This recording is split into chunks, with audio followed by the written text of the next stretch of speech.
Morning class. आज हम लोग क्लास 12 बिजनेस इकोनॉमिक्स में देखेंगे कि कैरेक्टरिस्टिक्स ऑफ कोऑर्डिनेशंस। इससे पहले कोऑर्डिनेशंस के बारे में हम लोगों ने जान गए थे कि कोऑर्डिनेशंस को हम लोग ये जानते थे कि जहाँ इम्बैलेंसिंग सिचुएशंस होती है और इम्बैलेंसिंग एक्टिविटीज़ होती है उसको बैलेंस किया जाता है कोऑर्डिनेशंस में। लेकिन इसके कुछ ऐसे कैरेक्टरिस्टिक्स हैं जो कि मैनेजमेंट में हम लोग यूज़ करते हैं। आइए हम लोग उस कैरेक्टरिस्टिक्स के बारे में जानें कि कौन कौन से ऐसे कैरेक्टरिस्टिक्स किसी ऑर्गेनाइजेशंस में मैनेजमेंट में हम लोग यूज़ करते हैं। पहला कैरेक्टरिस्टिक्स आता है जिसको हम लोग कह सकते हैं कि कोऑर्डिनेशंस इंटीग्रेटेड ग्रुप एफर्ट्स। देखा जाए तो जब भी हम लोग कोऑर्डिनेशंस को देखेंगे तो किसी न किसी ग्रुप का वहाँ पे बनना ज़रूरी होता है, ग्रुप एफर्ट्स होता है। चाहे वो सेल्स डिपार्टमेंट हो किसी भी ऑर्गेनाइजेशंस में, चाहे वो परचेज प्रोडक्शंस डिपार्टमेंट होता है, फाइनेंस डिपार्टमेंट होता है, आईटी डिपार्टमेंट होता है, इनका अपना अपना ग्रुप होता है। तो ये हमेशा किसी भी ऑर्गेनाइजेशंस में इंटीग्रेटेड ग्रुप डिपार्टमेंट्स होते हैं जो कि एक दूसरे के ऊपर डिपेंडेंट होते हैं, एक दूसरे पे कहीं ना कहीं कोऑर्डिनेशंस की कह सकते हैं एक्टिविटी फॉलो होती है। एक डिपार्टमेंट दूसरे डिपार्टमेंट के बिना कह सकते हैं कि कोऑर्डिनेशंस पॉसिबल नहीं है। तो इसमें कहीं ना कहीं इंटीग्रेटेड ग्रुप एफर्ट्स इसमें इन्वॉल्व होता है। किसी भी बिजनेस यूनिट या ऑर्गेनाइजेशंस में बहुत से ऐसे डिपार्टमेंटल वाइज ग्रुप बने होते हैं। इन ग्रुपों को कहीं ना कहीं हम लोग एक्टिविटीज़ फॉलो करते हैं और इसी एक्टिविटी पे हर ग्रुप में हर इंडिविजुअल्स की अपनी अपनी एक्टिविटीज़ होती है जो कि एक दूसरे पे कोऑर्डिनेशंस, जिसमें हम लोग इससे पहले हमने बताया था आपसी तालमेल से हम लोग किसी भी गोल ओरिएंटेड प्रोसेस को कंप्लीट करते हैं। सेकेंड हमारे पास आता है coordination ensure the unity of actions. हमेशा कोऑर्डिनेशंस किसी यूनिटी ऑफ एक्शंस को डिफाइन करता है। सपोज दैट अगर हम किसी ग्रुप की यूनिटी के बारे में बात करेंगे तो उसमें 10 मेंबर भी हो सकते हैं, 15 मेंबर भी हो सकते हैं, 20 मेंबर भी हो सकते हैं। मेंबर्स की संख्याएं तो ज़्यादा होती हैं, लेकिन इन मेंबर्स में बहुत से ऐसे मेंबर्स होते हैं जो लीडरशिप एक्टिविटीज़ अप्लाई करते हैं, कोई इंडिविजुअल एक्टिविटी अप्लाई करता है, कोई फॉलोवर्स की एक्टिविटी अप्लाई करता है। तो इसी को ही हम लोग ये देख सकते हैं यूनिटी ऑफ एक्शंस, इसमें हम लोग कोऑर्डिनेशंस में यूज़ करते हैं कि किस किस एक्टिविटी के लिए कौन कौन सा यूनिटी मेंबर्स रिस्पॉन्सिबल है। ये यूनिटी ऑफ एक्शंस हमेशा बहुत ही अहम रोल अप्लाई करता है कि जहां इम्बैलेंसिंग सिचुएशंस मैनेजमेंट या ऑर्गेनाइजेशंस में आ जाती है, उसमें ये बैलेंस करने के पॉइंट ऑफ व्यू से इस यूनिटी ऑफ एक्शंस को हम लोग देखते हैं। इसके लिए कुछ एग्जांपल्स हम लोग देख सकते हैं, जैसे सेल्स डिपार्टमेंट है या purchase productions manufacturing unit departments है या फाइनेंस डिपार्टमेंट है।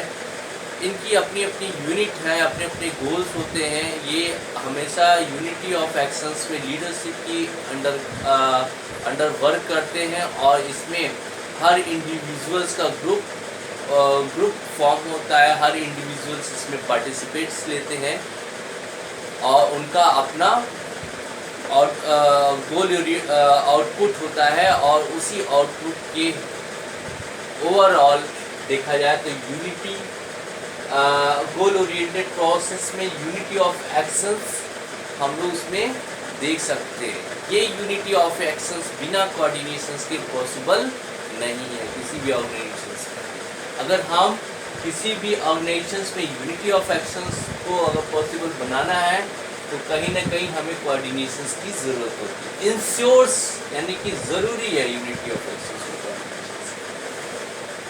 फिर थर्ड पर्सन में coordinations is a continuous process. हमेशा कोऑर्डिनेशंस कंटिन्यूअस प्रोसेस में चलता रहता है।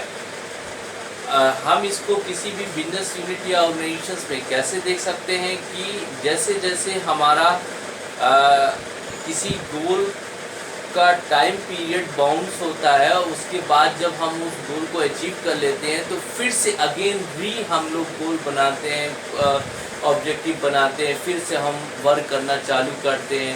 अगेन एंड अगेन हमारा वर्किंग प्रोफिशिएंसी सेम वे में, सेम टाइम में चलता है, सेम वर्कर के साथ चलता है।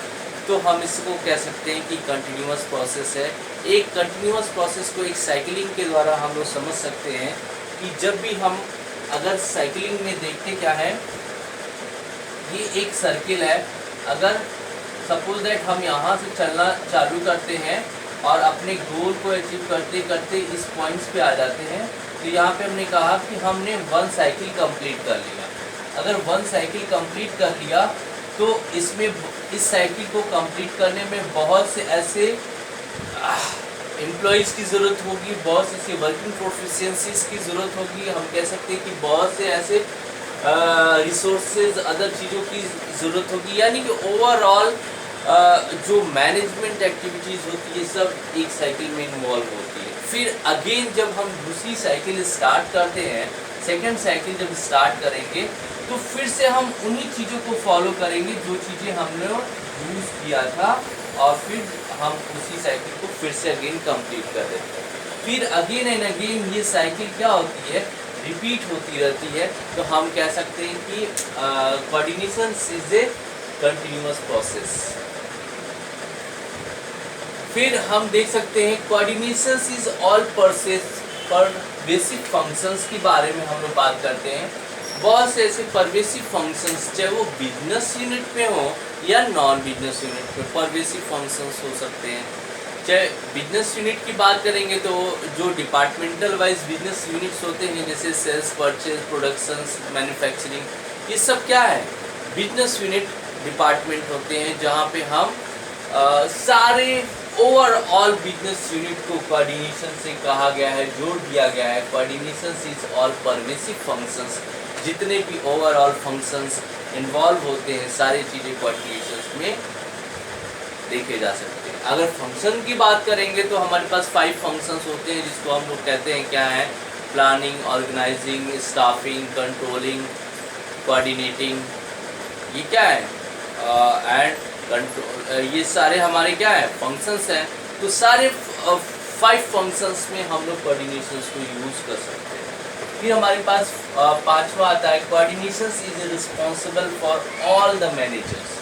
अगर कोऑर्डिनेशन को देखेंगे तो इसके लिए ओवरऑल मैनेजर्स रिस्पॉन्सिबल होते हैं, चाहे वो डिपार्टमेंट वाइज मैनेजर्स कह सकते हैं या कह सकते हैं कि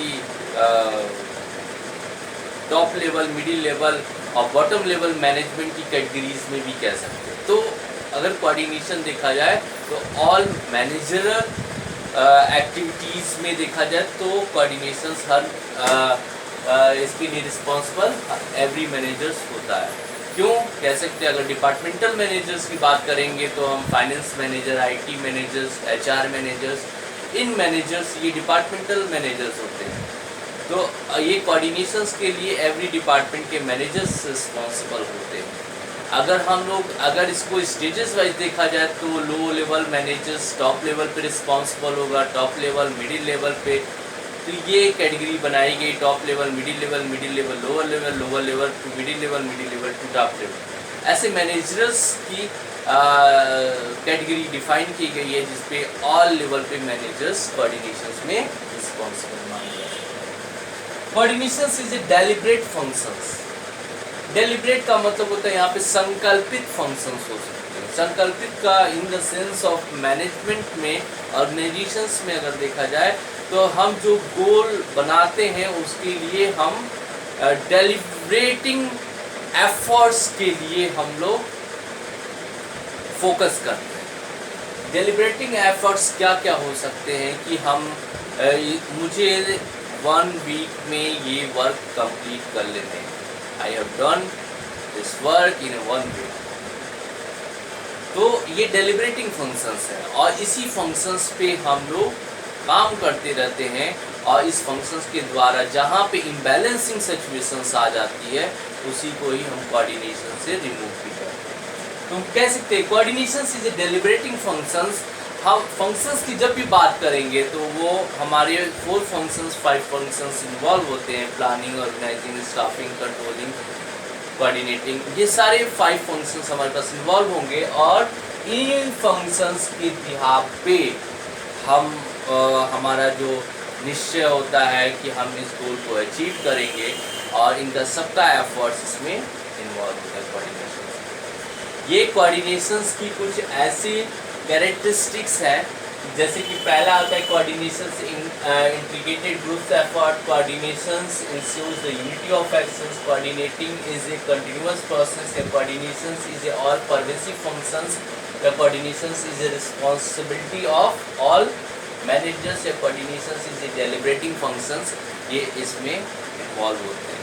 जब भी कोऑर्डिनेशंस में हमें किसी भी गोल को अचीव करना है तो इस गोल अचीवमेंट में हमें चाहे वेरियस टाइप के एम्प्लॉइज़ हों, मैनेजर्स हों, उन पे सब पे हमें डिपेंडेंट होना रहता है और ये डिपेंडेंसी हमेशा ग्रुप ओरिएंटेड वर्क्स होते हैं। जैसे कि हम कह सकते हैं कि ग्रुप एफर्ट्स पे होते हैं और इसमें हर ग्रुप का individual coordination point of view से रिस्पॉन्सिबल होता है। Thank you.